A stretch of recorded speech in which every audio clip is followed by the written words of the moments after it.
అందుకే ఆ రోజు ఇచ్చిన మాటలు చాలా కష్టాలు ఉన్నాయి. ఒక మాట అన్నా, స్కూళ్ళు తెరిసే లోపల తల్లికి వందనం డబ్బులు మీ అకౌంట్లో వేస్తానని చెప్పాను. మాట నిలబెట్టుకున్నాం. కష్టం ఉన్నా ఇబ్బంది ఉన్నా ఎక్కడ తెచ్చానో ఎట్లా తెచ్చానో నాకే తెలుసు. కానీ మాట నిలబెట్టుకున్న ప్రభుత్వం ఎన్డీఏ ప్రభుత్వం. ఒక మాట చెప్పాను, ఎంతమంది పిల్లలుంటే అంతమందికి ఇస్తానన్న ఆంక్షలే లేవన్నాను.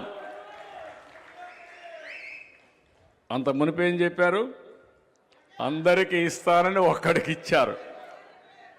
ఈరోజు నేను చెప్పింది ఎంతమంది పిల్లలుంటే అంతమందికి ఇస్తామని చెప్పి ఒకే రోజు అకౌంట్లో డబ్బులు వేసిన ప్రభుత్వం ఎన్డీఏ ప్రభుత్వం. ఏంటి కాళ్ళు ఎత్తుకొని చెప్పాల్సిన బాధ్యత మీ మీద లేదా అని అడుగుతున్నా. ధైర్యంగా ప్రజల దగ్గరికి పోయే అధికారం మనకు లేదా అని అడుగుతున్నా మిమ్మల్ని.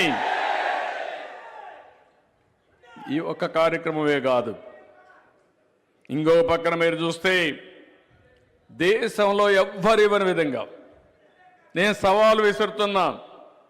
64 లక్షల మందికి ఎన్టీఆర్ భరోసా పేదల సేవలు. మొదటి తారీఖు ఆదివారం అయితే హాలిడే అయితే ఒకరోజు ముందు శనివారం. ఏం తమ్ముళ్ళు, ఎవరైనా ఎప్పుడైనా సరే ఇది చేశారా అని అడుగుతున్నా. డబ్బులు ఇవ్వడమే కాదు, నేను కూడా వెళ్తున్నా. అధికారులు మా కుటుంబ సభ్యులందరం కూడా వెళ్ళి ఆ రోజు పేదలకు అండగా ఉంటాం, మిమ్మల్ని గుర్తుపెట్టుకుంటాం అని మీరు చూస్తే 4,000, 6,000, 10,000, 15,000 ఎవరన్నా ఊహించారా, ఎవరన్నా ఇచ్చారా అని మిమ్మల్ని అడుగుతున్నా. నేను సవాలు విసురుతున్న, దేశంలో ఎక్కడైనా ఇచ్చారా అని అడుగుతున్నా.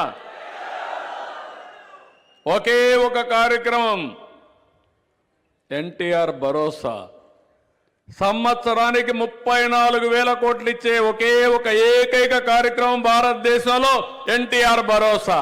Please subscribe to Leo news for more videos.